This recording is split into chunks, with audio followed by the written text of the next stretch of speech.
నారాయణం నమస్కృత్య నరం చైవ నరోత్తమం దేవీం సరస్వతీం వ్యాసం తతో జయముదీరయేత్. శ్రీకృష్ణ పరమాత్మ హస్తినాపురంలో కౌరవ సభలో ధర్మరాజు గారి పనుపున పాండవుల పనుపున తాను నిర్వర్తించవలసినటువంటి రాయబార కార్యక్రమాన్ని పూర్తి చేసుకొని దుష్టులైనటువంటి దుర్యోధనాదులకు తగిన రీతిలో బుద్ధి చెప్పి యోగ్యులైనటువంటి వారందరికీ కూడా తన విశ్వరూపాన్ని సందర్శించేటటువంటి మహద్భాగ్యాన్ని కటాక్షించి తరువాత ఆ సభ నుండి బయలుదేరి పెద్దలైనటువంటి భీష్ములు, ద్రోణుడు, అట్లాగే ధృతరాష్ట్రుడు మొదలైనటువంటి వారు తనని అనుగమిస్తూ ఉండగా రథంలో బయలుదేరి చిట్ట చివర మళ్ళీ బయలుదేరిపోయే ముందు ఒక్కసారి కుంతీదేవి యొక్క దర్శనాన్ని చేశాడు. ఎందుచేత అంటే మహాభారత యుద్ధం ప్రారంభమయ్యే ముందు కుంతీదేవి జరిగినటువంటి పరిణామాలను దృష్టిలో పెట్టుకొని శ్రీకృష్ణ రాయబారం విఫలమైపోయినటువంటి సన్నివేశాన్ని కూడా దృష్టిలో పెట్టుకొని ఆమె బిడ్డలకు ఏమని సలహా ఇస్తుంది అన్న విషయం కూడా అత్యంత ప్రధానం కనుక ఆయన తిరిగి వచ్చేసే ముందు మళ్ళీ ఒక్కసారి కుంతీదేవి దగ్గరికి వెళ్ళి ఆవిడ దర్శనం చేసి తాను కురుసభలో పలికినటువంటి పలుకులు, ఆ పలుకులలో సాధ్యమైనంత వరకు శాంతి నెలకొల్పాలని తాను చేసినటువంటి ప్రయత్నం, సంధి గురించి, పొత్తు గురించి, కలిసిమెలసి బ్రతకవలసినటువంటి అవసరం గురించి తాను చెప్పినటువంటి మాటలు, కానీ అవి దుర్యోధనాదుల చేత ఆదరింపబడనటువంటి విధానం, తత్ఫలితంగా జరగబోయేటటువంటి యుద్ధం గురించి తాను చెప్పినటువంటి మాటలు కుంతీదేవికి తెలియచేశాడు.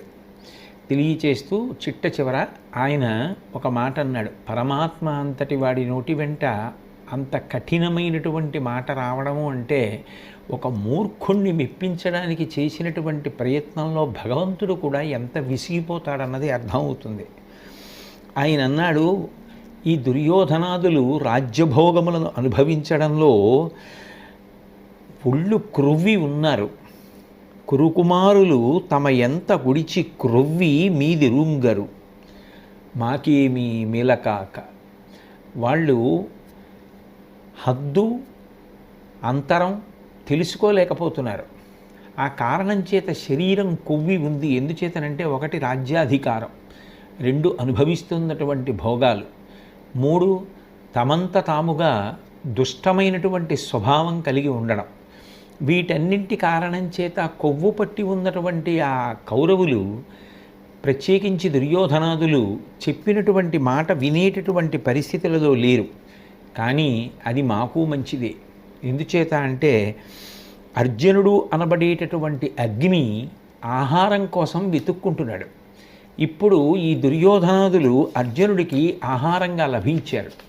వాళ్ళ ప్రతిజ్ఞలు తీర్చుకోవడానికి, వాళ్ళ పౌరుషాలు ప్రకటించడానికి తగినటువంటి అవకాశం వాళ్ళకి లభించింది అని ఆ కుంతీదేవికి చెప్తే, ఆ కుంతీదేవి రాజులు పరాక్రమంతో జీవించాలి తప్ప మరో మార్గం వారికి ఎట్టి పరిస్థితులలోనూ ఉపకరించదు అని శాస్త్రమెరిగినటువంటి పెద్దలు చెబుతూ ఉంటారు.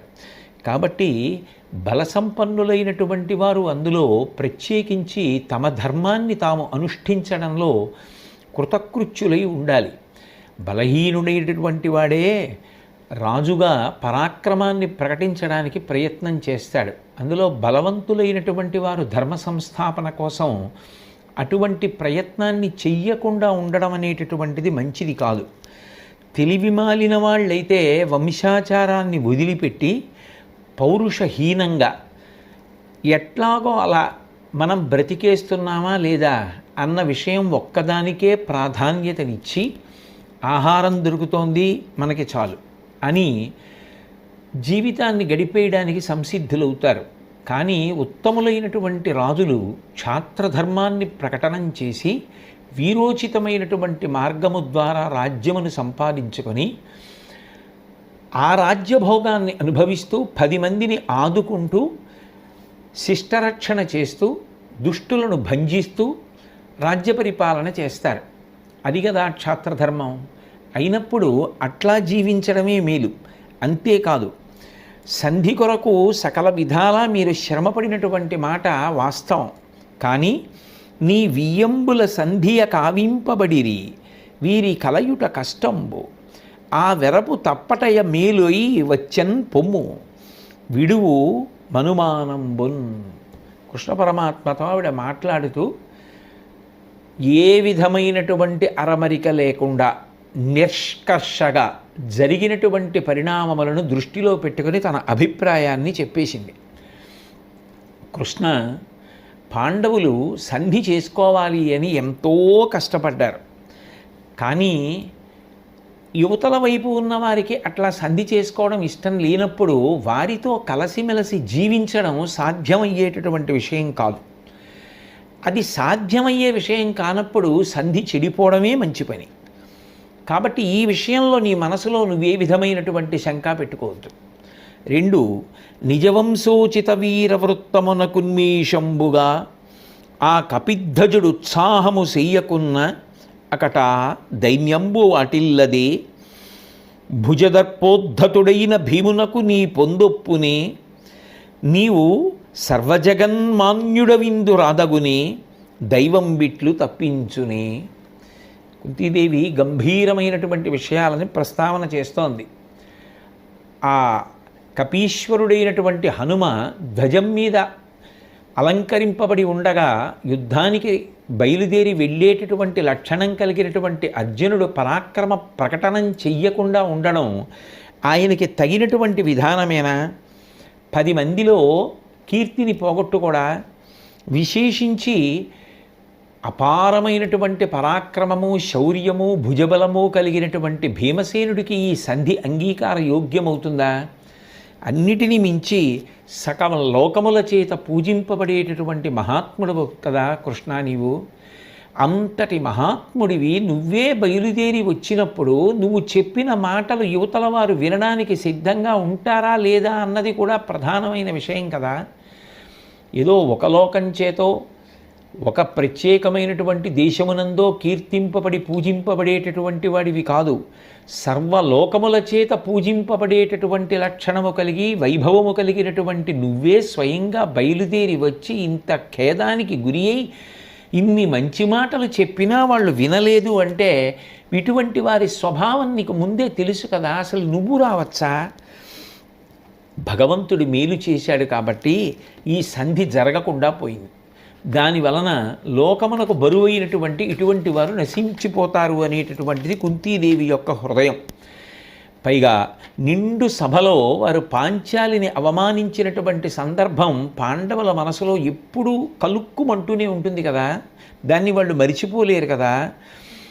న్యాయం కోసం, ధర్మం కోసం అరణ్యవాసం, అజ్ఞాతవాసం చెయ్యడం మంచిదేమో కానీ రావలసినటువంటి అర్ధరాజ్యాన్ని ఇవ్వను అని కౌరవులు హఠం చేస్తున్నప్పుడు దానికి ఆమోదించి పాండవులు జీవించడం అనేటటువంటిది సాధ్యమయ్యేటటువంటి విషయం కాదు కదా.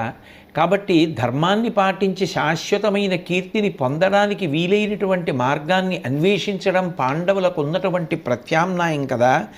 కాబట్టి వారికి యుద్ధము తరుణోపాయము, యుద్ధము కన్నా మార్గం ఉండదని కుంతీదేవి నిష్కర్షగా చెప్తే శ్రీకృష్ణ పరమాత్మ ఆమె దగ్గర వీడ్కోలు తీసుకుని బయలుదేరే ముందు ప్రియమార ఆ కుంతీదేవి శ్రీకృష్ణ పరమాత్మని కౌగిలించుకొని ఆ గోవిందుడు ఆ కుంతీదేవికి నమస్కారం చేస్తే ఆయనకి ఆశీర్వచనం చేసి నేను సంతోషంగా ఉన్నాను, సుఖంగా ఉన్నాను అని చెప్పి నా బిడ్డలకి చెప్పు, భుజ పరాక్రమం చేత రాజ్యాన్ని సంపాదించుకొని బ్రతకమని నేను చెప్పానని చెప్పు, పుండరీకాక్ష వెళ్ళిరా అని ఆ కుంతీదేవి శ్రీకృష్ణ పరమాత్మని వీడ్కొలిపి ఉపప్లావ్యానికి బయలుదేరడానికి అనుమతినిచ్చింది. శ్రీకృష్ణ పరమాత్మ బయలుదేరుతున్నారు. బయలుదేరుతూ ఆ వెంట వచ్చినటువంటి ధృతరాష్ట్రుడు మొదలైనటువంటి వారిని అక్కడే నిలిపి తాను రథం ఎక్కుతూ కర్ణుడి వంక చూసి ఆయన చేయి పట్టుకొని, ఓయ్ కర్ణుడా, నన్ను సాగనంపి వద్దు కానివి రావోయ్, నా రథం ఎక్కమని కర్ణుడిని రథం ఎక్కించుకొని బయలుదేరారు. అంటే కర్ణుడు తనతో కొంత దూరం వచ్చి తనని సాగినంపి వెనక్కి రావాలన్నది ఆయన ఉద్దేశ్యం. భగవంతుని యొక్క చేష్టితములు అంత తేలికగా అందేవి కావు. ఆయన ఏం చేసినా పరమ పవిత్ర హృదయంతో చేస్తాడు. ఆయనకి రాగద్వేషాలు ఏముంటాయి? ఆయనకి ఎవరి మీద రాగము ఉండదు, ఎవరి మీద ద్వేషము ఉండదు. ఎక్కడ ఏ చిన్న మంచి ఉన్నా ఆ మంచి లోకమునకు తెలియాలని ప్రయత్నం చేసేటటువంటి లక్షణము కలిగినటువంటి మహానుభావుడైన అటువంటి కృష్ణ పరమాత్మ ఆ కర్ణుడి యొక్క చేయి పట్టుకొని తన రథం ఎక్కించుకొని బయలుదేరి వెడుతుంటే ఆ మార్గమునకు రెండు వైపులా అనేక మంది నిలబడి శ్రీకృష్ణ పరమాత్మ యొక్క దివ్యమంగళమూర్తిని కన్నులార దర్శనం చేస్తూ ఆనందపడుతూ వీడ్కోలు పలికారు. ఆ కృష్ణ పరమాత్మ కర్ణుడితో కలిసి బయలుదేరిపోయిన తరువాత అంతఃపురానికి తిరిగి వచ్చినటువంటి దుర్యోధనుడి వంక చూసి భీష్మ ద్రోణులు ఒక మాట అన్నారు. ఇవాళ కుంతీదేవి మాట్లాడినటువంటి మాటలు, శ్రీకృష్ణ పరమాత్మ మాట్లాడినటువంటి మాటలు విన్నావు కదా, ఇత పూర్వం ఎప్పుడూ కూడా అంతటి గంభీరమైనటువంటి వ్యక్తిత్వం కలిగినటువంటి ఆ ఇద్దరు ఇటువంటి మాటలు మాట్లాడడం అంటే కొంచెం కఠినమైన రీతిలో మాట్లాడడం మనం ఎప్పుడూ వినలేదు. అంటే భీష్మద్రోణుల యొక్క హృదయం ఏమిటి అంటే వాళ్ళు ఇంకా ఎంత విసిగి వేసారిపోయారు. నీకు ఏది చెప్పినా నువ్వు వినవు, యుద్ధము యుద్ధము యుద్ధము తప్ప నీకు ఇంకొకటి అక్కర్లేదు. కానీ ఇప్పటికే ధర్మరాజు గారు అనబడేటటువంటి సముద్రం యొక్క ఓర్పు చెలియలి కట్ట దాటిపోయింది. ఇక యుద్ధాన్ని ఆపడం అంత తేలికైనటువంటి విషయం కాదు. మాకు తోచినటువంటి కర్తవ్యాన్ని నిష్కల్మష హృదయంతో చెప్తున్నాం. ఇప్పటికైనా ఆఖరి అవకాశాన్ని వినియోగించుకో. ఉపప్లావ్యంలో ఉన్నటువంటి ధర్మరాజుని కలుసుకో దుర్యోధన, కలుసుకొని సంధి చేసుకునేటటువంటి ప్రయత్నం చెయ్యి. శ్రీకృష్ణ పరమాత్మ చాలా దూరం వెళ్ళకముందే రథంలో ఆయనని అనుగమించి ఆయన చెప్పినటువంటి మాట వినడానికి ప్రయత్నం చెయ్యి అని చెప్తే దుర్యోధనుడు వాళ్ళిద్దరి వంక చాలా కోపంతో చూసి ఏ సమాధానము చెప్పకుండా ఉండిపోయాడు. భీష్మద్రోణులు తమ తమ ఆసనముల నుంచి లేచి వెళ్ళిపోయే ముందు ఒక్క మాట అన్నారు. అంటే ఇంకా ఎంతగా అందరూ విసిగిపోతున్నారో చూడండి. ఒక్క వ్యక్తి యొక్క మూర్ఖత్వం ఏదైనా ఉండొచ్చేమో కానీ అంతమంది చెప్పినా విననటువంటి మాట వినని మూర్ఖత్వం ఉందే, అది ఎంత పరమ ప్రమాదకారో. అసలు కొందరి మనసులు అంత మూర్ఖత్వంతో ఎలా ఉంటాయో, ఎవరు చెప్పినా ఎంత చెప్పినా యువతల వారు ఎంత నలుగుడు పడిపోతున్నా ఎంత కష్టపడుతున్నా అదేమీ పట్టించుకోకుండా నేనేమనుకున్నానో అదే జరగాలి అని అనుకునేటటువంటి మనస్తత్వం ఎంత భయంకరమైన మనస్తత్వమో. దాని చేత ఏదో ఒక వ్యక్తికి ఉపద్రవం రావడం కాదు, ఎంతమందికి ఉపద్రవం ఏర్పడుతోందో ఆలోచించినటువంటి భీష్మద్రోణులు చిట్ట చివర ఒక మాట అన్నారు. మేము సంసారమునకు ఆవలి తీరము చేరిపోయినటువంటి వాళ్ళం, ఇక మాకు పోరాడడానికి భయపడవలసినటువంటి అవసరం లేదు, ఇక చిట్ట చివరికి వచ్చేసిన వాళ్ళం. కానీ నీకు మేము ఎన్నో విధాలుగా చెప్పవలసినటువంటివన్నీ చెప్పి చూశాం. బ్రతకవలసినటువంటి వాడివి, బ్రతికి సాధించవలసిన వాడివి, బ్రతికి కీర్తి పొందవలసినటువంటి వాడివి, ఇంకా చాలా కాలం బ్రతకవలసిన వాళ్ళని బ్రతకనివ్వవలసిన వాడివి నువ్వు. కాబట్టి ఇక విధి నిర్ణయం ఎట్లా ఉందో అట్లాగే అవుతుంది అన్న విషయం అర్థమైపోతోంది. నీకు చెప్పి ప్రయోజనం లేదని భీష్మద్రోణులు తమ తమ ఆసనములను విడిచిపెట్టి వాళ్ళ గృహాలకి వెళ్ళిపోయారు. ధృతరాష్ట్రుడు కూడా తన గృహానికి తాను వెళ్ళిపోయాడు. శ్రీకృష్ణ పరమాత్మ తన రథం మీద కర్ణుడిని కూర్చోబెట్టుకుని బయలుదేరి వెడుతున్నారు. వెడుతూ ఆ కర్ణుడితో మాట్లాడారు. నీవు వృద్ధజనోపసేవివి, ధర్మ సంవేదివి, తెలియంగ వినుము. సిద్ధమంత్ర బలంబున మార్తాండు వరమున కన్నియతరి గొంతి కన్నవాడవగుట పాండు నృపాలు నగ్ర సుతుండవు. ధర్మ మార్గం విధి ధర్మతునయుండాదిగాగల తమ్ములందరూ నా చేత నిరిగి నీ అడుగుల కెరగి సకల పుత్ర మిత్ర బంధు భూరి సేనా సమన్వితముగా కొలిచి నిన్ను రాజ్య భార వహనమునకు పట్టంబు కట్ట ఉజ్వలుడవగుదు. రమ్ము వరికడకు.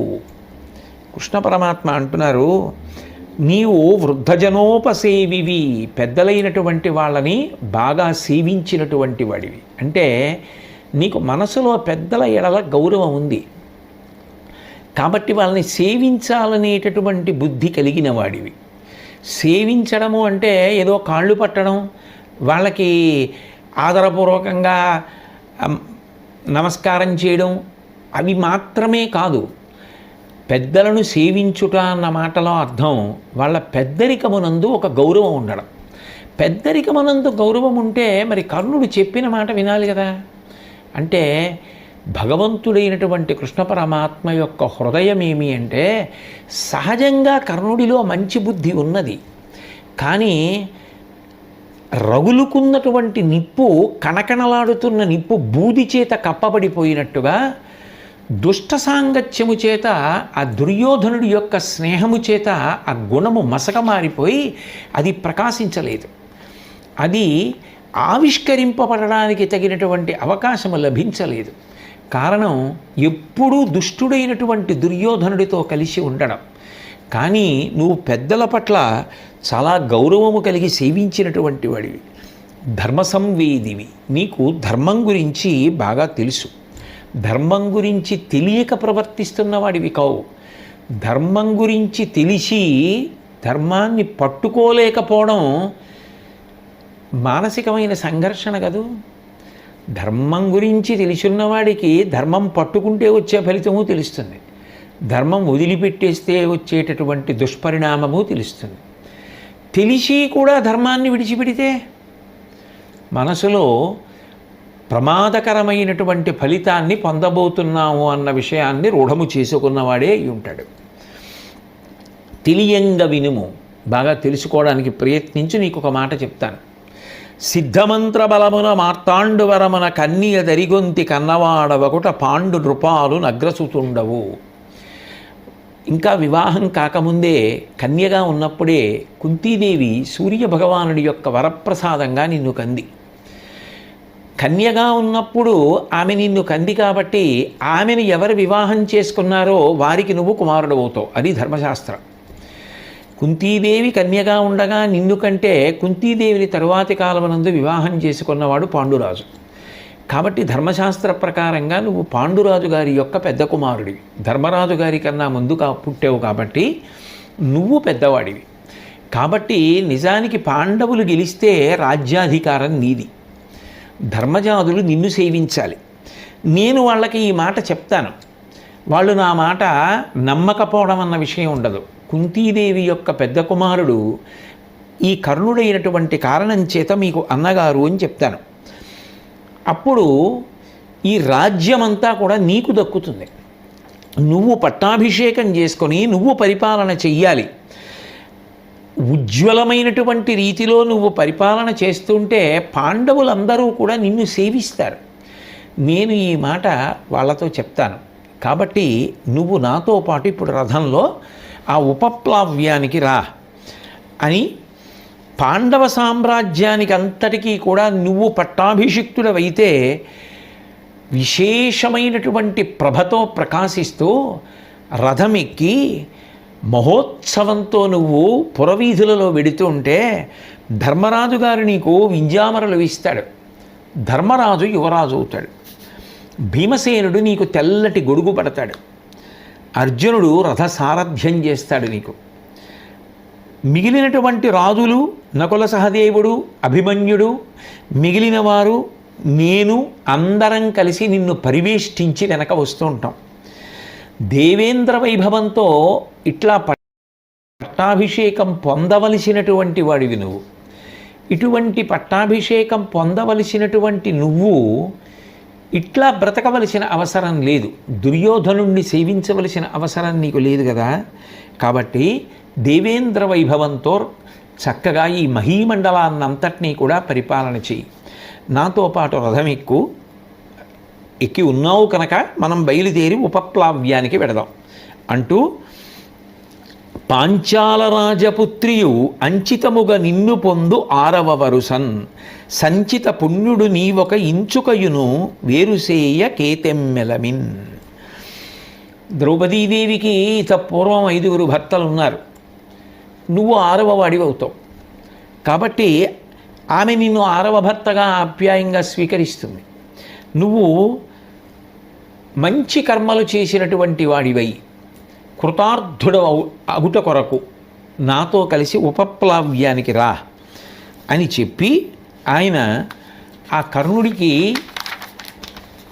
హితోపదేశం చేయడానికి ప్రయత్నం చేశాడు.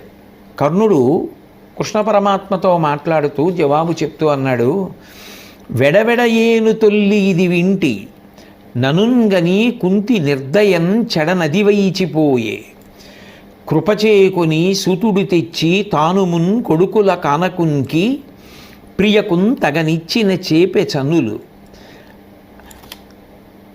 అప్పుడు అదిగా శుభస్థితి పెంచే ప్రయత్నశీలయై. నేను కూడా అక్కడక్కడ ఈ మాట విన్నాను. కృష్ణ కుంతీదేవి కన్యగా ఉండగా సూర్యభగవానుడి యొక్క వరప్రభావం చేత నన్ను కంది అని విన్నాను. నన్ను కన్నటువంటి కుంతి ఏ విధమైనటువంటి దయ లేకుండా గంగానదిలో నన్ను విడిచిపెట్టి వెళ్ళిపోయింది అని కూడా విన్నాను. ఆ తర్వాత సూతుడు ఎంతో ప్రేమతో నన్ను ఎత్తుకుని తీసుకుని వచ్చి తన భార్య అయినటువంటి రాధకి ఇచ్చాడు. ఆమె నన్ను ఎత్తుకోగానే ఆమె యందు మాతృత్వం పొంగి పొరలింది. నేను ఆమె యొక్క పాలు తాగి పెద్దవాణ్ణయ్యాను. ఆమె నాకు పాలిచ్చి పెంచి పెద్ద చేసింది. ఎంతో ప్రేమ నా మీద చూపించింది. మూత్ర పురీషాదులు తమ గాత్రములందింక వారు గారవమెసగన్ పుత్రుండని సంవర్ధిత గాత్రునిగా చేసిరింత కాలము కూర్మిన్. కృష్ణ వాళ్ళు నన్ను తమకి పుట్టినటువంటి కుమారుడే అన్నంత ప్రేమతో పెంచి పెద్ద చేసినప్పుడు పసితనంలో తెలియక నేను విడిచిపెట్టినటువంటి మలమూత్రాలు వాళ్ళ శరీరంలోకి ఇంకిపోయి, అంటే తెలియదు కదూ, పసితనం కదూ, వాళ్ళు నన్ను ఎత్తుకుని ముద్దు చేస్తే నేను వాళ్ళ ఒళ్ళో మలమూత్ర విసర్జన చేశాను. అయినా వాళ్ళు అంత ప్రేమతో నన్ను పెంచి పెద్ద చేశారు. వాళ్ళు నాకు ధర్మశాస్త్రాన్ని అనుసరించి ఎటువంటి సంస్కారములు జరగాలో అటువంటి సంస్కారములు చేశారు. వాళ్ళ బిడ్డడిని అన్న భావనతోటే వాళ్ళు నన్ను పెంచి పెద్ద చేస్తే ఇప్పుడు నేను వాళ్ళని వదిలిపెట్టేసి మీరు నా తల్లిదండ్రులు కారు అని చెప్పేసి తప్పించుకొని వెళ్ళిపోనా? మొట్టమొదటి విషయం, ఒకరు పుట్టగానే గంగలో వదిలేశారు, వేరొకరు స్వంత బిడ్డగా భావించి పెంచి పెద్ద చేశారు. ఇప్పుడు గంగలో వదిలేసిన వారెవరో వారి దగ్గరికి వెళ్ళమని నువ్వు చెప్తున్నావు. అంత ప్రేమతో ఇంతకాలం పెంచి పెద్ద చేసిన వాళ్ళ దగ్గరికి వెళ్ళి నేను మీ బిడ్డను కాను అని చెప్పి వెళ్ళిపోగలిగినంత క్రౌర్యం నా మనసులో ఉందంటావా కృష్ణ? అంటే నిజానికి కర్ణుడి హృదయంలో ఎక్కడో దయ ఉంది. అది లేకపోతే అసలు కృష్ణుడు ఈ ప్రతిపాదన చెయ్యగానే నిజానికి చెయ్యబడినటువంటి ప్రతిపాదన సామాన్యమైనటువంటి విషయం కాదు. ప్రలోభపడాలి అంటే అందులో ఎన్నో అవకాశాలు ఉన్నాయి. ఇన్ని అవకాశాలున్నా పెంచి పెద్ద చేసినటువంటి తల్లిదండ్రులు జ్ఞాపకానికి వచ్చారు అంటే వాళ్ళని నేను మోసం చేయలేను, వాళ్ళని వదిలిపెట్టలేను, ఇప్పుడు నేను మీ కొడుకుని కాను అన్న మాట నేను అనలేను అన్నాడు అంటే ఎక్కడో మనసులో మెత్తతనం ఉన్నది. కానీ ఆయన దురదృష్టమో ఏమో అది పెరిగి పెద్దదై సంస్కారముగా ఫలించడానికి కావలసిన వాతావరణం, సన్నివేశం, సమయం, సందర్భం, కాలం ఆయనకి అనుకూలించలేదు. నేను పెద్దలను భక్తితో సేవిస్తానని, ధర్మం తెలిసిన వాణ్ణని నువ్వు అన్నావు కృష్ణ. నా తల్లి అయినటువంటి రాధ, ఆ తండ్రి అయినటువంటి అధిరథుడు నాకు పుట్టినప్పటి నుంచి వైదికమైనటువంటి సంస్కారములు వాళ్ళ కుటుంబంలో ఏం జరగాలో అవన్నీ చేయించారు. ఇప్పుడు నేను వాళ్ళని వదిలిపెట్టి పాండవుల యొక్క సోదరుణ్ణి అని చెప్పుకొని రావడానికి నా మనసు ఇష్టపడదు. అన్నిటినీ మించి నా సోదరులు, నాకిష్టమైనటువంటి వాళ్ళు అందరూ దుర్యోధనుడి పక్షంలో ఉన్నారు. ఇప్పుడు వాళ్ళందరూ రారు, కానీ నేను వాళ్ళందరినీ వదిలిపెట్టేసి నేను ఇప్పుడు వాళ్ళ సోదరుణ్ణి అని అటువైపుకి వచ్చేయడానికి నా మనసు అంగీకరించదు. ఇంతమందితో ఇంతకాలం కలసి మెలసి బ్రతికి ఇప్పుడేదో ఒక సత్యం తెలిసింది అని నేను వాళ్ళని వదిలిపెట్టి రాలేను. ఎందుకంటే నేను ఒక మనిషిని, నాకు మనసు ఉంది, ఆ మనసుకి కొంత ఆప్యాయతలు ఉన్నాయి, వాటన్నింటినీ త్రోసిరాజని ఏదో నేను పొందబోయే వైభవం కోసం ఇన్నిటిని వదిలిపెట్టి నేను రాలేను, అది నా వల్ల అయ్యేటటువంటి పని కాదు.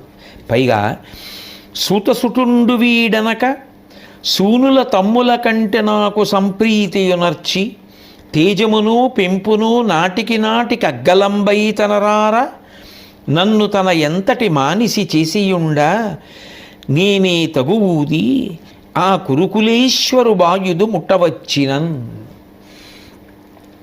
నిజంగా ఆలోచిస్తే కృష్ణ, నేను దుర్యోధనుడి వలన పొందినటువంటి ఉపకారం చాలా చాలా గొప్పది.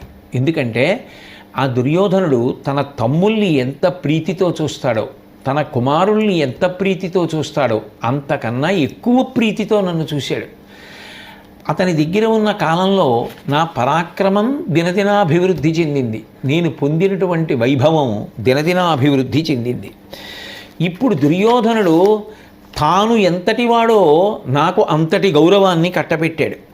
అంతటి గౌరవాన్ని కట్టపెట్టినటువంటి దుర్యోధనుణ్ణి యుద్ధం ప్రారంభమయ్యే ముందు వదిలిపెట్టి వెళ్ళిపోవడం అనేటటువంటిది ఏ ధర్మం అవుతుంది? నువ్వే కదూ అన్నావు, ధర్మం తెలిసిన్నవాడివి అన్నావు కదా. ఇంతకాలం నన్ను నమ్ముకుని పెంచి పెద్ద చేసి తనంత వాణ్ణి చేసిన వాణ్ణి యుద్ధానికి ముందు వదిలిపెట్టి వెళ్ళిపోనా? అప్పుడు నేను ఏ ధర్మం ఆచరించిన వాడిని అవుతాను? ఇక ఈ స్థితికి వచ్చేసిన తరువాత వదిలిపెట్టి వెళ్ళిపోయి నిందపడే కన్నా చావురేవో ఇటుండిపోవడమే మంచిది. పైగా సుయోధనుడు సంగ్రామంలో అర్జునుడికి నేను సరి అయినటువంటి సమాధానం ఇవ్వగలిగినటువంటి యోధుణ్ణి అని నమ్మి ఉన్నాడు. నేను ఉన్నానన్న ధైర్యంతో యుద్ధానికి వెడుతున్నాడు. అర్జునుడితో నేను మాత్రమే యుద్ధం చెయ్యగలను, అర్జునుడిని మట్టు పెట్టగలను అన్న నమ్మకంతో ఉన్నాడు. ఇటువంటి పరిస్థితులలో నేను దుర్యోధనుడిని వంచి చిట్ట చివరి నిమిషంలో వదిలిపెట్టేసి నేను ఆవలి పక్షానికి వచ్చేస్తే దుర్యోధనుడు మానసికంగా ఎంత చితికిపోతాడు. ఇంతకాలం నాకు ఉపకారం చేసినటువంటి వాడికి చిట్ట చివరిలో నేను చూపించవలసినటువంటి కృతజ్ఞత అదే. కాబట్టి నేను చెయ్యలేను. పైగా రణరంగంలో నేను అర్జునుడు ఒకరినొకరు ఎదుర్కొంటామని లోకం అంతా ఎదురు చూస్తోంది. లోకమంతా నమ్మేది కూడా అదే, కర్ణార్జునుల మధ్య యుద్ధం జరుగుతుంది అని. అటువంటిది అటు అర్జునుడికి అపకీర్తి, కర్ణుడితో యుద్ధం జరగనే లేదు. అసలు అర్జునుడు ఏదో పెద్ద కురుక్షేత్ర యుద్ధ భూమి యందు కర్ణుడి యొక్క పొగరని చేస్తాడు, కర్ణుడిని సంహరిస్తాడని అనుకున్నాం. చిట్ట చివరి నిమిషంలో కర్ణుడు అర్జునుడి పక్షంలోకి వెళ్ళిపోయాడు, యుద్ధం చెయ్యలేదంటారు. అర్జునుడికి అపకీర్తి. ఏమో కర్ణుడు ఆవలి పక్షంలో ఉంటే ఏ ప్రమాదం జరుగుతుందో అని అర్జునుడు కర్ణుడు ఈవలి పక్షంలోకి రావడానికి అంగీకరించాడని కూడా లోకం అనొచ్చు. అందుచేత అర్జునుడికి అపకీర్తి రావచ్చు. 2, అర్జునుడితో యుద్ధం చెయ్యడానికి భయపడి శక్తి లేక నేను ఇటువైపు నుంచి అటువైపుకి వెళ్ళిపోయాననొచ్చు. అప్పుడు నాకు అపకీర్తి. కాబట్టి మిక్కిలి మంచి మనసు కలిగినటువంటి వాడి కనుక కృష్ణ నాకు మేలు జరగవలసినటువంటి విధానం ఇది అని నాకు చేయవలసినటువంటి బోధ చేశావు. కానీ ఇది నేను అంగీకరించదగినటువంటి విషయం కాదు. నాకు మాత్రం ఒక్క విషయం జరిగితే చాలు, నేను కుంతీపుత్రుడను అన్న రహస్యం బయటికి రాకుండా నీ హృదయంలోనే ఉంచుకో చాలు, అది అలాగే ఉండిపోని, అది బయటికి రాకూడదు అంటూ కర్ణుడు ధర్మరాజు గారి గురించి మాట్లాడుతూ, ధర్మతనయుండు తాను నా తమ్ముడగుట ఎరిగినే నీయు సామ్రాజ్యం ఎలపూను అట్టి ధార్మికుడు ఆధిపత్యంబు చేయవలవదే శాశ్వతముగ వసుధకెల్లా. శ్రీకృష్ణ, ధర్మరాజు గారికి నేను అన్నయ్యని అని తెలిసిందనుకో, ధర్మరాజు రాజ్యాన్ని పరిపాలన చేస్తాడా? చెయ్యడు. నాకు పట్టాభిషేకం చేస్తాడు. నిజానికి ధర్మరాజు లాంటి ధర్మమూర్తి ఎక్కడుంటాడు? అటువంటి మహానుభావుడు పట్టాభిషేకం పొందాలి. ఆయన శాశ్వతంగా ఎప్పటికీ ఈ భూమినంతటినీ పరిపాలించాలి తప్ప నేను కాదు రాజ్య పరిపాలన చెయ్యవలసిన వాడను. ధర్మరాజు యొక్క హృదయం నాకు తెలుసు. నేను అన్నయ్యని అని తెలిస్తే మాత్రం ధర్మరాజు రాజ్యాధికారం స్వీకరించాడు, నాకే పట్టాభిషేకం చేశాడు. అనుజులు ఋత్విజులుగా ఈ పని ఇటు చేయమను నీ ఉపద్రష్టవుగా విను కురు కుమార పశు విశసనమున రణయజ్ఞమతడు సమ్మతి చేయున్. కృష్ణ, జరగబోయేటటువంటి యుద్ధం ఒక గొప్ప యజ్ఞం లాంటిది. అటువంటి యజ్ఞంలో నువ్వే ఉపద్రష్టవు. ఈ యజ్ఞం ఇలా జరగాలి, ఈ పద్ధతి పాటించాలి, ఇది జరగవలసిన తీరు ఇది కాదని, ఇట్లా ఉండాలని నిర్దేశించవలసినటువంటి వాడివి నువ్వే. ఆ యజ్ఞము యుద్ధము అట్లాగే జరుగుతాయి, యుద్ధము యజ్ఞముగా అట్లాగే జరుగుతుంది, నువ్వు చెప్పినట్టే జరుగుతుంది. అందులో ఈ కౌరవ పక్షంలో ఉన్న వాళ్ళందరూ కూడా హతులైపోయి యుద్ధమనబడేటటువంటి అగ్నిహోత్రంలో పడిపోతారు, ఎవరు మిగలరు, నాకు తెలుసు. అయితే ఇక్కడ ఈ మాటలు వింటున్నప్పుడు సహజంగానే ఒక అనుమానం వస్తుంది. మరి ఇంత గొప్పగా కర్ణుడు మాట్లాడుతున్నాడు కదా, ఇన్ని విషయాలు తెలిసిన్నవాడు కదా, ధర్మరాజు గారి మీద ఇంత గౌరవం ఉన్నవాడు కదా, ఈ విషయాలు ప్రస్తావన చేస్తున్నాడు కదా కర్ణుడు, తెలిసిన్నటువంటి వాడు దుర్యోధనుడి పక్షాన ఎందుకు ఉండిపోయాడు, ఎందుకు యుద్ధానికి వస్తున్నాడు? దీని మీద పెద్దలు అనేక రకములైనటువంటి అభిప్రాయములను వెలిబుచ్చారు. వారందరూ మహాత్ములు, భారతాన్ని అంతటినీ కూడా అనుభవించినటువంటి సహృదయులు, సరస్వతీ కటాక్షాన్ని పొందినటువంటి విజ్ఞులు. ఎవరి అభిప్రాయము వారిదే, కానీ ఏ అభిప్రాయమైనా కూడా చాలా అద్భుతంగానే ఉంటుంది. అందులో కొందరు అన్నారు, శ్రీకృష్ణ పరమాత్మ లాంటి వ్యక్తి అసలు కర్ణుణ్ణి రథంలో కూర్చోపెట్టుకుని, నువ్వు ధర్మరాజు గారికి కూడా అన్నయ్యవి, ధర్మశాస్త్రరీత్యా పాండురాజు గారికి పెద్ద కుమారుడివి, అందుకని నీకు రాజ్యం దక్కాలి, నువ్వు నాతో వచ్చి నిన్ను తీసుకెళ్ళి నేను ఈ విషయాలు ధర్మరాజుకి చెప్తాను, పాండవులు అంగీకరించి రాజ్యానికి నిన్ను పట్టాభిషిక్తుణ్ణి చేస్తారు, ఇంత అద్భుతంగా నీకు పట్టాభిషేకం జరుగుతుంది, నువ్వు రాజ్యం ఏలుదువుగానివి. ఇది ఒకటో విషయం. అందులో ఒక మనిషి ప్రలోభపడడానికి ఎంత సామాగ్రి కావాలో అంతా ఉంది. 2, ద్రౌపదీదేవి నిన్ను 6వ భర్తగా స్వీకరిస్తుంది. శ్రీకృష్ణ పరమాత్మ లాంటి వ్యక్తి పరమపూజ్యుడు, సాక్షాత్ భగవానుడు, పరిపూర్ణావతారం, ధర్మాన్ని నిలబెట్టడం కోసం అవతార స్వీకారం చేసేటటువంటి మహితాత్ముడు అటువంటి ప్రతిపాదన తీసుకొస్తాడా అన్న దాని మీద పెద్దలు రకరకాలైన అభిప్రాయాలు వ్యక్తం చేశారు. ఇందులో కొందరు అన్నారు, కర్ణుడి యొక్క శీల వైభవం ఏమిటో లోకానికి తెలియాలి, ఎందుకంటే దీని తర్వాత ఇక యుద్ధమే, ఆ యుద్ధంలో కర్ణుడు ఎటు మరణించవలసింది.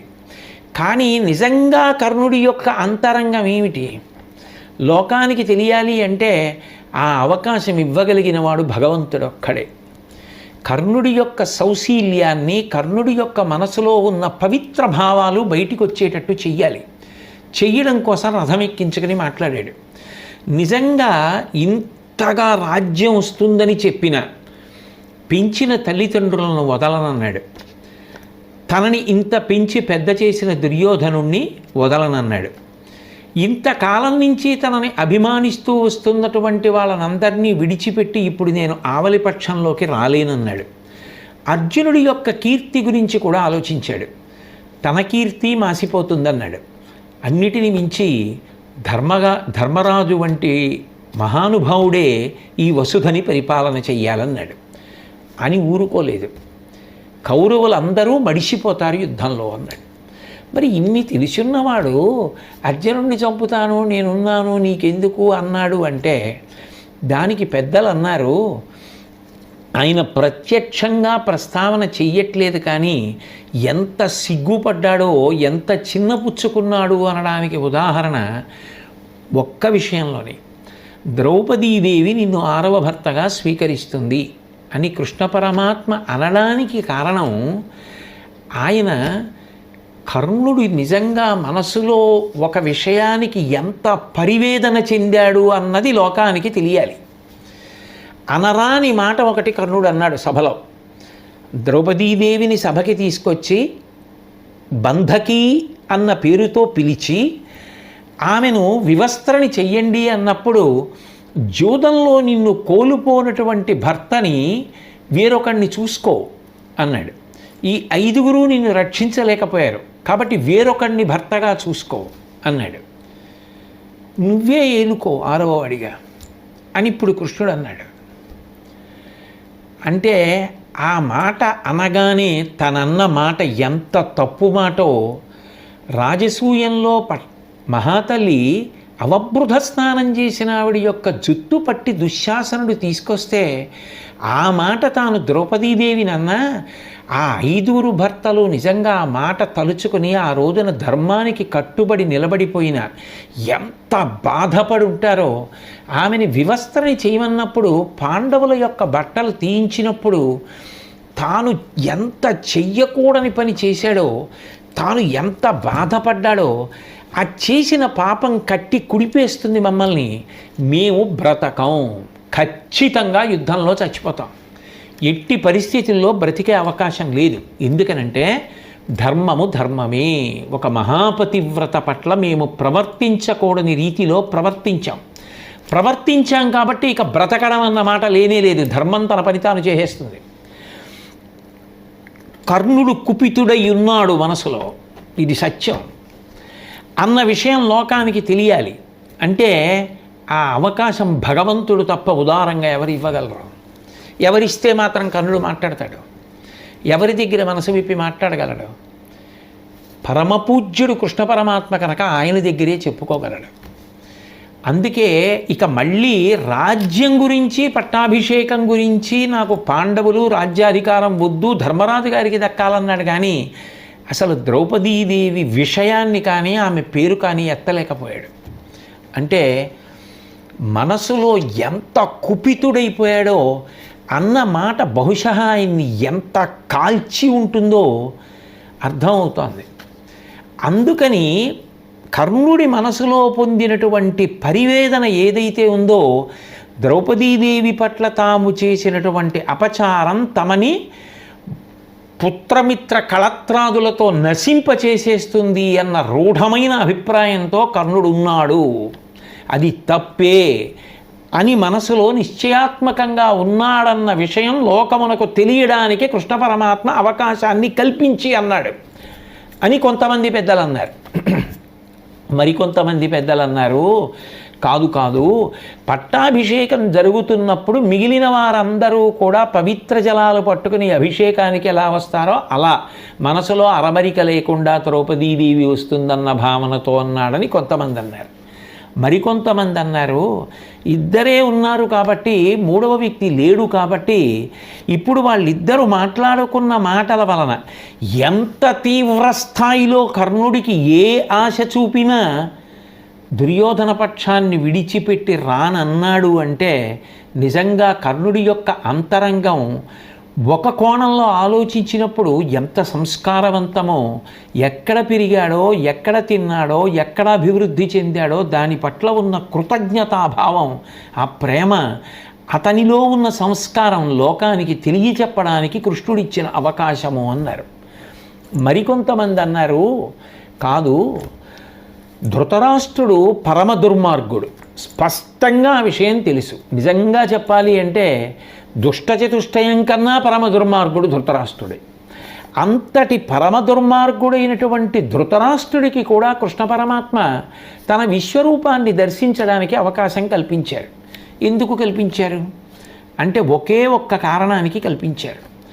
విదురుడు, సంజయుడు వంటి పరమ ధర్మవేత్తలు, నీతి తత్పరులు, ఎప్పుడూ ధర్మాన్ని మాట్లాడేటటువంటి వారితో అంటకాగి ఉంటాడు. ఏకాంతంలో ఉన్నప్పుడు వాళ్ళు నిందించినా కూడా ఏమనుకోడు. సత్పురుషులతోటి సహవాసం ఉన్నది కాబట్టి దాన్ని అడ్డుపెట్టి, ఆ పుణ్యాన్ని అడ్డుపెట్టి విశ్వరూప సందర్శనానికి అంధుడైన ధృతరాష్ట్రుడికి దివ్యనేత్రములు ఇచ్చాడు. కానీ మనసులో ఉత్తమమైన సంస్కారము కర్ణుడికి ఉంది అని కర్ణుడి ప్రసంగం ద్వారా తెలుస్తోంది.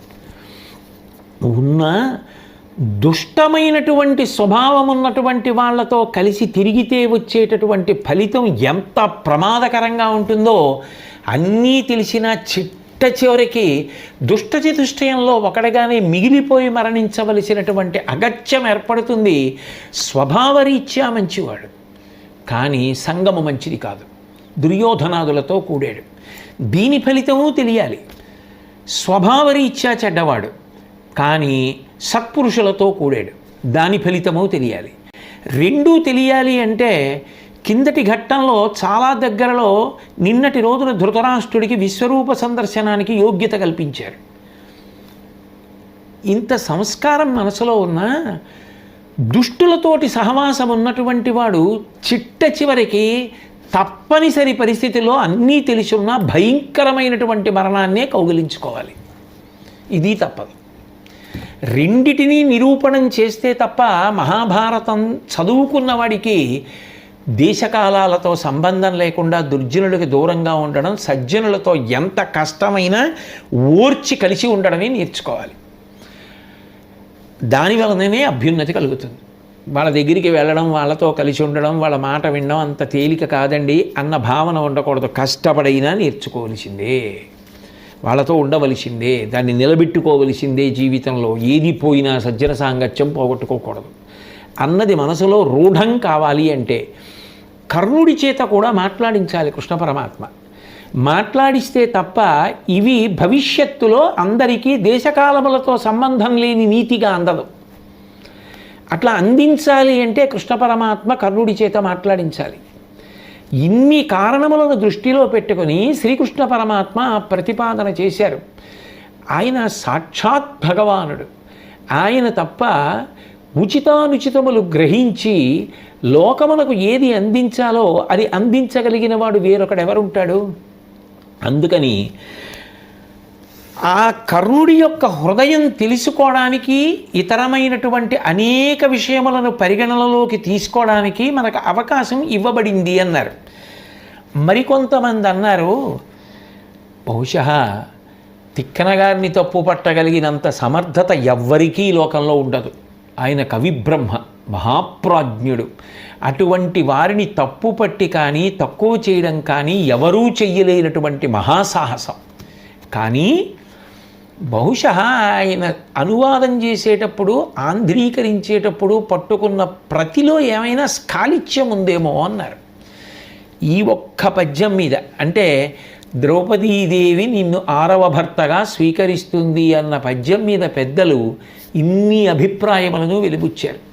వ్యక్తిగతంగా నాకు సంబంధించినంత వరకు అన్ని అభిప్రాయముల యందు సహృదయత ఉంది, అన్ని అభిప్రాయముల యందు మంచి ఉంది, అన్ని అభిప్రాయములలో మాత్రం శ్రీకృష్ణ పరమాత్మ యొక్క చేష్టితమునందు భక్తిభావం ఉన్నది.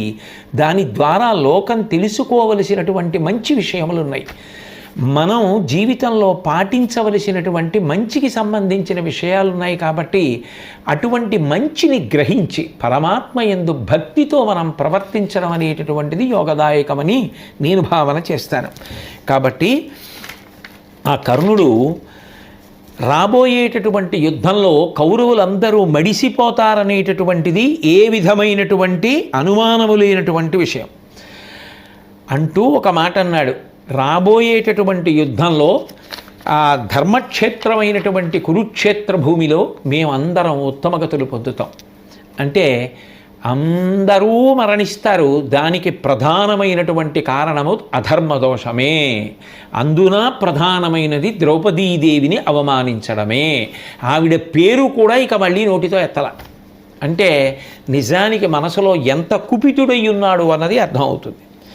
కాబట్టి కృష్ణ పరమాత్మ అన్నారు, నేను పలికినటువంటి పలుకులు ఏవైతే ఉన్నాయో వాటిని నువ్వు స్వీకరించడానికి సిద్ధంగా లేవు.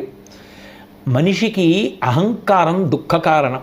కర్ణ, నువ్వు అర్జునుడితో నిష్కారణ వైరాన్ని పూరి ఉన్నావు. పరాజయమో ప్రాణహానియో ఈ రెండింటిలో ఒకటి తప్ప నీకు విజయం మాత్రం కలగదు.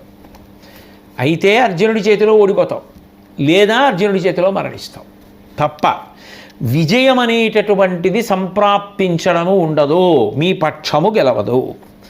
చాలామంది మరణించవలసినటువంటి సమయమాసన్నమైపోతే శాంతి వైపునకు ఎందుకు ఆలోచన కలుగుతుంది? కాబట్టి కలగదు. గాంధీవము అక్షయబాణ తూణీరములు ధరించి అర్జునుడు దివ్యమైనటువంటి రథాన్ని ఎక్కి నేను సారథ్యం చేస్తుండగా కపిధ్వజం ప్రకాశిస్తుండగా యుద్ధానికి వచ్చి అస్త్రములను ప్రయోగిస్తుంటే అప్పుడు నీకు ఆ కయ్యం జరుగుతుండగా అర్జునుడి యొక్క పౌరుష పరాక్రమాలు ఏమిటో తెలుస్తాయి అని చెప్పి నీకు మళ్ళీ చెప్తున్నాను కర్ణ, సర్వ విధముల పాండవులే గెలుస్తారు, ఇందులో ఏ విధమైనటువంటి అనుమానము లేదు. నువ్వు హస్తినాపురానికి తిరిగి వెళ్ళి దుర్యోధనుడితో ఒక మాట చెప్పు. 7-8 రోజులలో అమావాస్య వస్తోంది.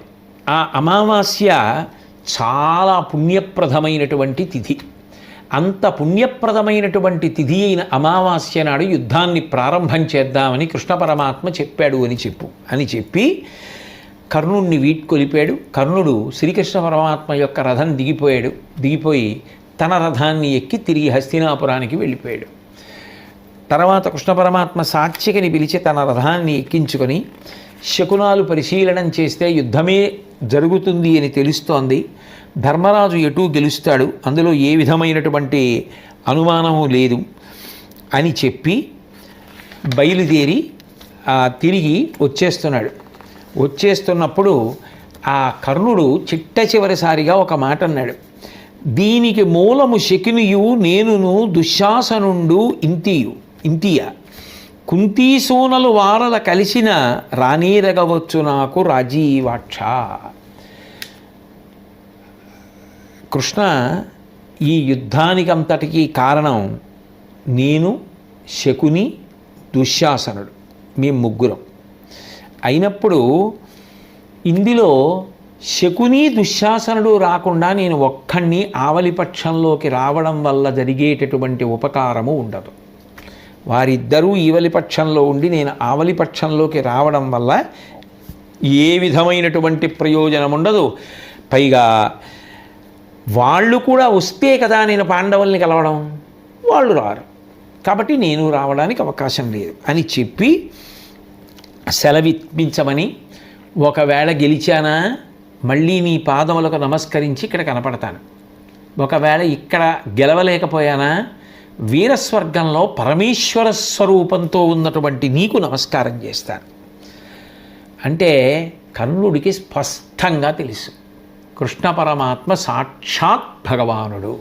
లేకపోతే ఇక్కడ నేను గెలిస్తే వచ్చి విజయుడనై నిన్ను దర్శనం చేస్తాను, ఒకవేళ శరీరం వదిలిపెట్టేస్తే వీరస్వర్గంలో పరమేశ్వరుడిగా ఉన్నటువంటి నీకు నమస్కారం చేస్తాను. అంటే కృష్ణ పరమాత్మ భగవానుడని తెలిసిన్నవాడే కర్ణుడు అన్నది స్పష్టంగా తెలిసిపోతాను. సరే, కర్ణుడు వెళ్ళిపోయిన తర్వాత పరమాత్మ ఆ ఉపప్లవ్యానికి బయలుదేరి వెళ్ళిపోతున్నారు. అక్కడ విదురుడు హస్తినాపురంలో కుంతీదేవి దగ్గరికి వెళ్ళి అమ్మా, యుద్ధం తటస్థిస్తుంది అనేటటువంటిది ఏ అనుమానము లేనటువంటి విధానంలో తెల్లం అయిపోయింది. అంతటి మహానుభావుడు శ్రీకృష్ణ పరమాత్మయే స్వయంగా బయలుదేరి వచ్చి చెప్పవలసినటువంటి మాటలు చెప్పినా కూడా వాళ్ళు ఆ హితవాక్యములను వినలేదు కనుక దుర్యోధనాదులు యుద్ధంలో మడిచిపోతారు. పాండవుల శక్తి సామర్థ్యాలు ఏమిటో వీళ్ళకి తెలియట్లేదు. పాండుకుమారులు ఎన్ని కష్టాలు అనుభవించినా ఇప్పటికీ కూడా వాళ్ళు సహనం పట్టి శాంతినే అభిలషించారు. దుర్మార్గులైనటువంటి దుర్యోధనాదులకు వాళ్ళు తోబుట్టువులు అవడమే వాళ్ళు చేసుకున్నటువంటి పెద్ద దురదృష్టం. కాబట్టి ఇంతమంది రాజ్య సంపద కోసం మడిసిపోవడానికి సిద్ధపడుతున్నారు. దుఃఖరహితమైనటువంటి విషయం యుద్ధం లేకపోవడం, కానీ ఇంకా ఇప్పుడు ఆ ద్రోణ, భీష్మ, కృప, కర్ణుల యొక్క వీరావేశాలను తగ్గించడం ఎవరికీ సాధ్యం కాదు. అందులో ఏ కారణం చేతనైనా భీష్ముణ్ణి కానీ, ద్రోణుణ్ణి కానీ, కృపాచార్యుల వారిని కానీ ఆపవచ్చేమో, శాంతి పొందేటట్టు చేయవచ్చేమో, కానీ ఎప్పుడూ భీమాదుల మీద కోపంతో రగిలిపోయే లక్షణం ఉన్నటువంటి కర్ణుడు శాంతించడు కనుక యుద్ధం ఆగదు. కాబట్టి చాలామంది యోధులకు నిజానికి యుద్ధం చెయ్యాలన్న కోరిక లేదమ్మా, శాంతిని కోరుకుంటున్నారు. కానీ ఈ యుద్ధం జరుగుతుంది. ఎందుకు జరుగుతుంది అంటే జరగకూడదని పెద్దలైన భీష్మద్రోణ కృపాచార్యాదులు అనుకున్నా కర్ణుడు అంగీకరించాడు. కర్ణుడు ప్రధానుడు కాబట్టి యుద్ధం జరుగుతుంది అని చెప్పి వెళ్ళిపోయాడు. స్వస్తి.